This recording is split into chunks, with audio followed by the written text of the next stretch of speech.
Tere! Räägime täna, kas on võimalik naise ja mehe vaheline sõprus? Jah, just. See on nii ühtemoodi mul kogu aeg, jah. Kinnitan just kui. No mis sa arvad on? No meie vahel on ja järelikult on. Ma arvan ka, et ma olen täitsa kindel, et on. Mul on elu jooksul päris palju meessoost sõpra olnud, kellega mul ei ole mõttessegi tulnud midagi muud. No sama siin vastupidi. Jah, et kuidagi. Ma täna mõtlesin selle peale. Ma arvan, et see kujuneb sellest fookusest, kuidas sa positsioneerid ennast üldse. Et noh, olgu see mees või naine, et kui sa nagu idee on nagu seksi peale välja minna, siis tõenäoliselt sealt sõprust isegi ei otsi. Mina arvan, mõtlesin ka see, et kuidas see nagu meie sõprus välja kujunes. Sealt on sõprus läks nagu mingisugustele isikuomadustele või. Et vaata, sa tulid minu ellu, sa nagu tähendad minule mingis mõttes seda usaldust, turvatunnet ja siis see nagu täidabki selle poole ära. Ja kui nüüd inimene lähebki siis otsima mingi muu koha täitmist, siis sealt tekivadki need võib-olla, et kui lähed, just see nagu ütlesin, et lähed seksi peale, siis tõenäoliselt sealt mingisugust, ma ei tea, kas sealt sõprust kui sellist saab tulla. Ma arvan, et seal on üks oluline nüanss on see, kui emotsionaalselt küps on inimene. No eks seda ka kindlasti. Ja kindlasti see ka, et kas nad on ise suhtes, milline on nende suhe, eks. Aga lihtsalt see, ma arvan, et ikkagi see emotsionaalne küpsus, et sa tead, meid ühendab võib-olla see ühine maailmavaade. No see ka veel, niikuinii. Et me nagu mõistame üksteist, kui me millestki räägime, eks ju. Ja siis me toome veel neid erinevaid aspekte, sina tood seda meespoolt, on ju, mina toon seda naispoolt, kui Merike ütles, et ma ei ole mees ega naine, eks. Jah. Et pole selline numeroloogiliselt kesksoost tegelane, eks. Et on nagu huvitav kuulata alati nagu meeste vaatenurki. Naistel ja vastupidi. Aga noh, samas isegi kui sa suhtes ei ole, et sa oled üksi ja sa ei otsigi nagu endale kaaslast, siis...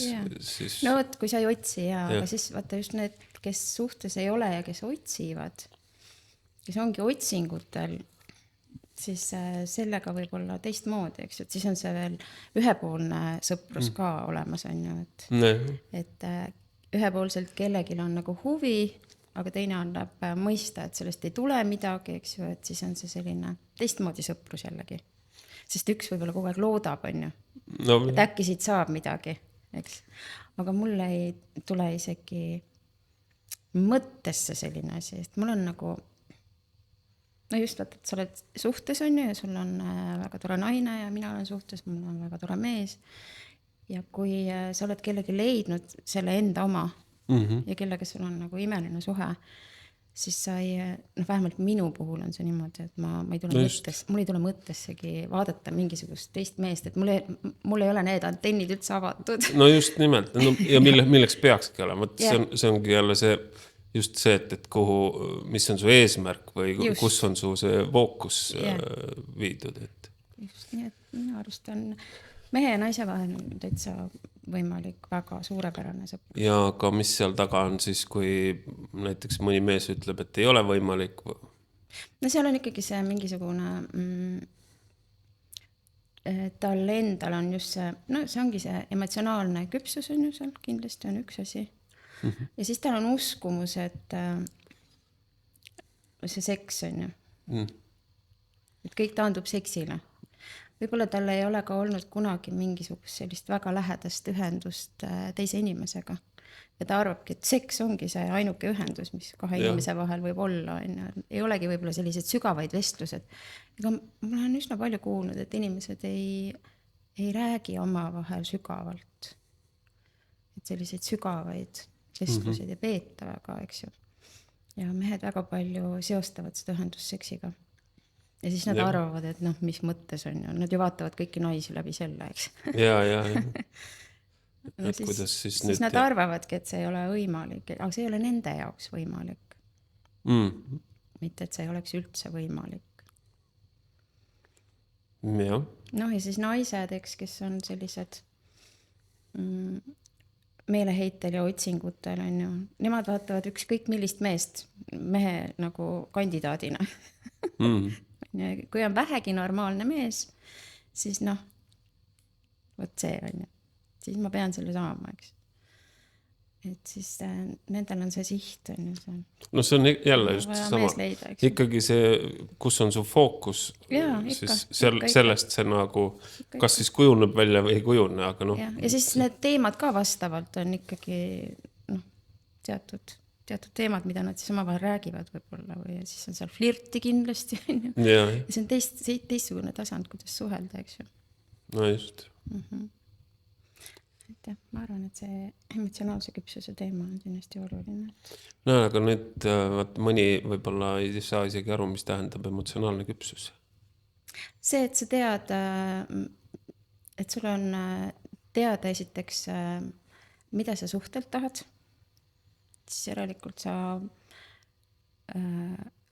leiad ka selle mehe või naise, eks ju, kellega seda lähedust luua, ühendust luua.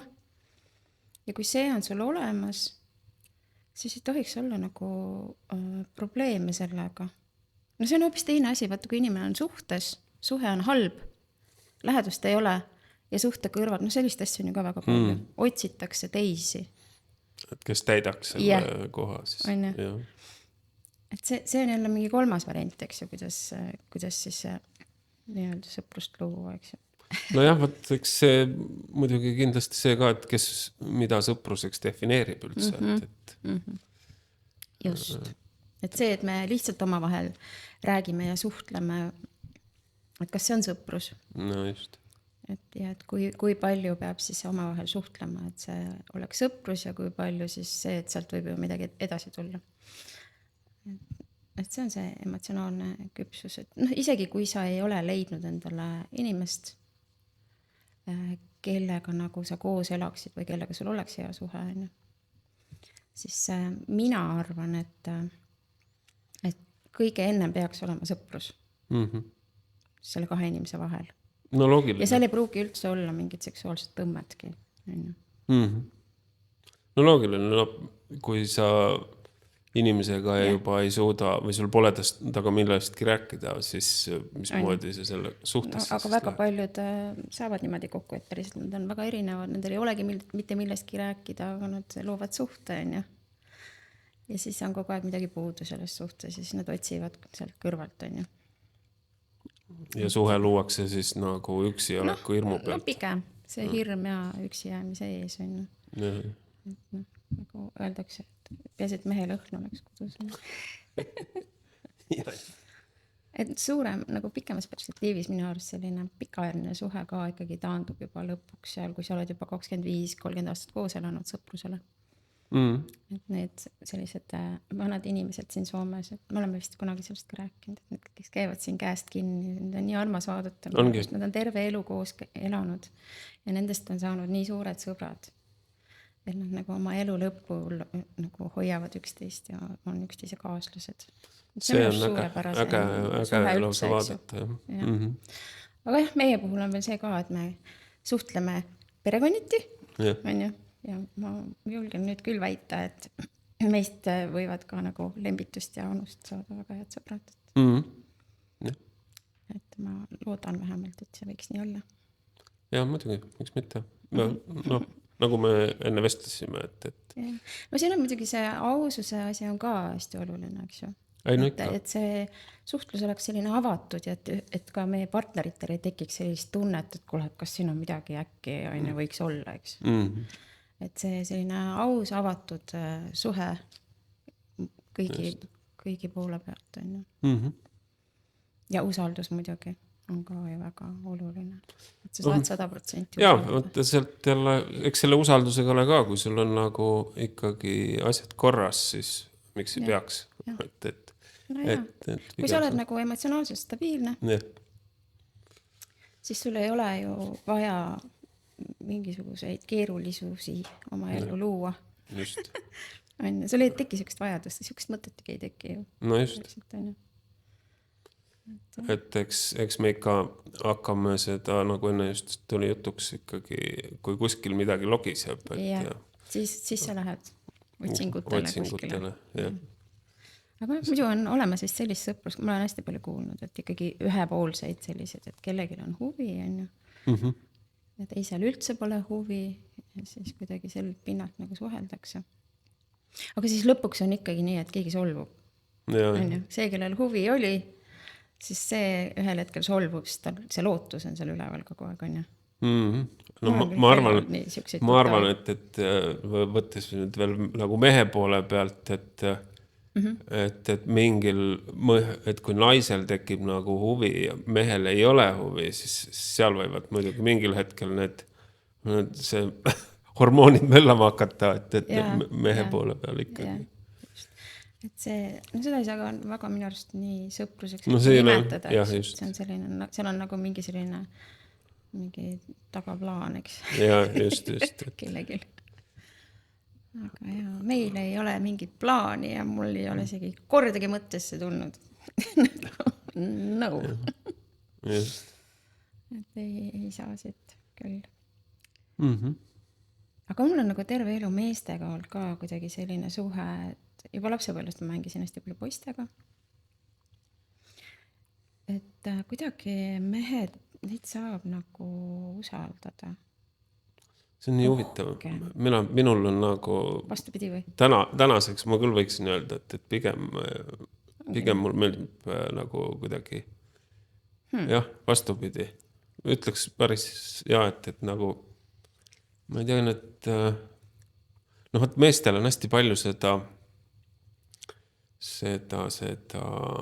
ei juleta nagu ehedad olla. Nendel on ikkagi see tugevus tähendab seda, et sa surud oma tunded alla ja siis sa nagu meestega nendest asjadest nagu ei räägi.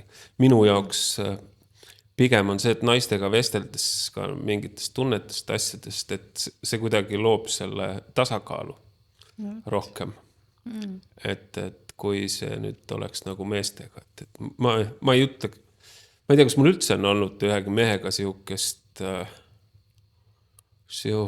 hästi sügavat vestlust, ma ei tea, tunnetest. Võib-olla see ongi see, et vaata, kui mees räägib naisega ja naine on tavaliselt, ta räägib ikka oma tunnetest, eks ju, ja läheb natukene sügavamale, eks, siis mehed on hästi head kuulajad minu arust.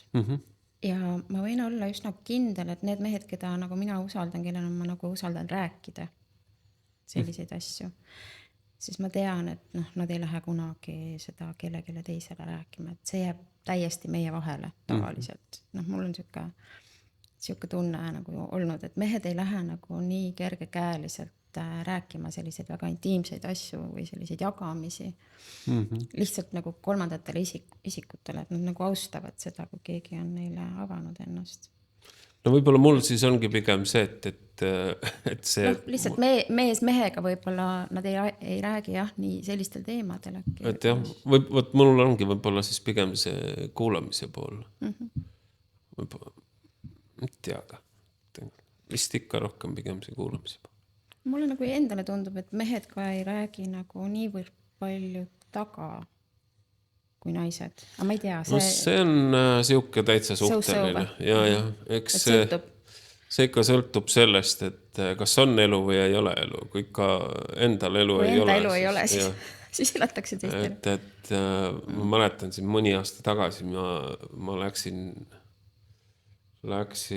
paari sõbraga täitsa tülli, sest et nemad olid arutanud nagu mind omavahel. Siis mõtlesin, et mis nagu point seal on, et ei tea, kas kas Alar teeb mingisuguseid selliseid otsuseid või teistsuguseid otsuseid, siis mind nagu see ärritas. Mõtlesin, et me oleme nagu sõbrad kolmekesi omavahel ja siis te arutate ja arvate millestki midagi, et on huvi, võtta kätte räägi. Hästi naiselik energia mehe jaoks, kus olla päriselt, et see on nagu selline... Et võta ja siis helista või kirjuta mulle ja küsi minu käest, et mille jaoks on vaja nagu, et siis nagu tekkis see, et vahel siukse asja tuleb, aga mitte nüüd väga palju. Võib-olla tõesti, jah. Võib-olla ma siis nii palju ei ole kokku puutunud selliste meestega. Et mul on kodus ka lembita. Ma tean, et kui ma talle midagi räägin, siis see jääb raudselt meie vahele, et see ei lähe mitte kuskile välja. Ta ei lähe mitte kellelegi. Oleks nagu loogiline ka. Et see, isegi ma ei pea mainima seda, et see jääb meie vahele, eks ju. Et mul on hästi oluline inimest, et ma saan inimesi usaldada. Et see, naistega on mul küll olnud elus selline teema, et jälgid niimoodi mõnda, eks ju, et kes ta nagu on, vaata nagu sul Anu eile ütles, et samamoodi, et osade naiste seltskonnas nagu võtad nagu tuure maha ja siis lihtsalt vaatad, kas saab või ei saa, mis tegelane on. Aga see on ka loogiline, sest naised ongi sellised ülevoolavad, eks, emotsionaalsed on ju, ja siis nad ongi sellised nagu väljendavad rohkem, räägivad, eks ju, hästi palju, et see on ka mõnes mõttes loogiline. No mulle endale küll tundub pigem see, et kui enda elus väga midagi ei juhtu, siis räägiks teiste elu räägiks. Ja kui enda elu ei taha vaadata, siis me teame ju täpselt, kuidas teised peaksid elama. Ja just. Aga enda elus seda ei rakenda. Kuidas need teised valesti elavad. Jah, et kõik on valesti. Mina küll nii ei teeks, on ju. Aga siin on jälle see küps emotsionaalsus või siis ebaküps emotsionaalsus, et kui sa ikkagi räägid teist inimest taga ja kritiseerid, no siis see näitab, et see ei ole väga küps nagu. No tõenäoliselt. Täiskasvanu, eks ju. Et küps inimene, tal ei ole vaja nagu ennast kuidagi tõsta teiste najalt. On ju, et vaata sina. Samas seda vist väga paljud nagu ei adu, et nad ei tõsta ennast kõrgemale, vaid suruvad teisi allapoole. Ehk siis põhimõtteliselt jäävad nad tegelikult täpselt sama koha peale. No seda küll, aga hetkeks tekitab see temas nagu sellise tunde, et ma olen sust üle, eks ju, et mina tean paremini, on ju. Et see selline ego värk tuleb seal, on ju. Et jaa, et nii.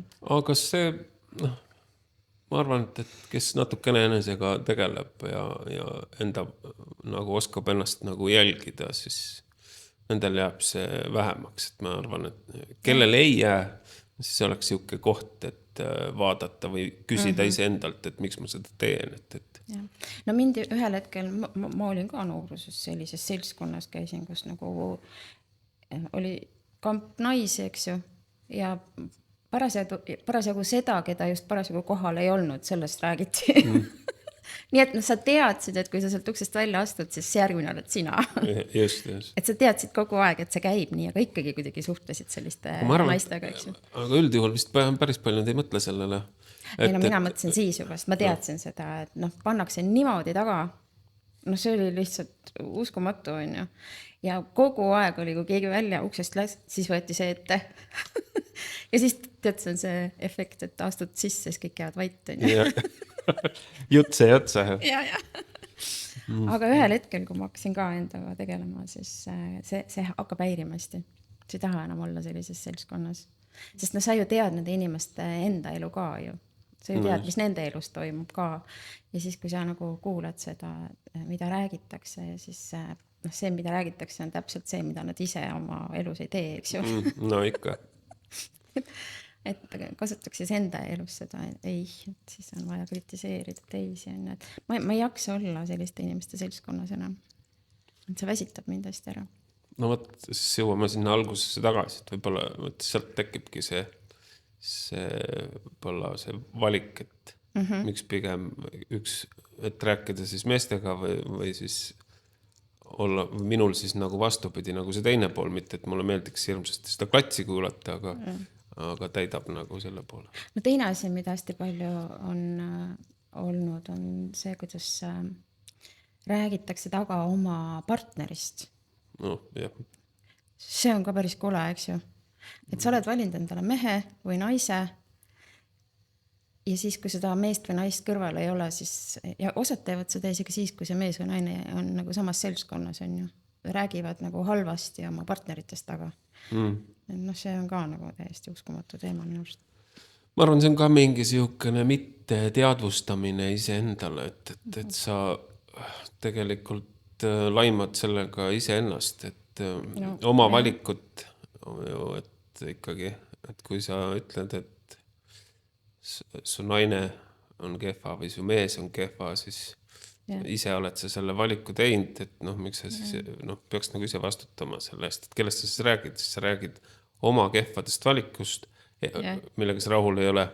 Ja samas sa ise kogu aeg nagu vabandad ennast välja, et miks sa selles suhtes siis oled, eks ju, kui su mees või naine nii kehva on, 10 aastat on nii kehva, eks ju, et miks sa nagu oled seal?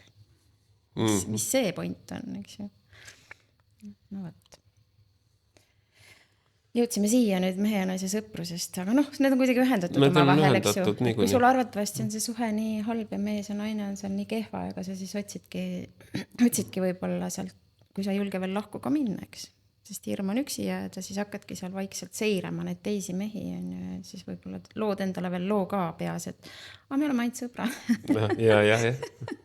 Eks, seda on ka päris palju vist. Suht loogiline, jah. No võt.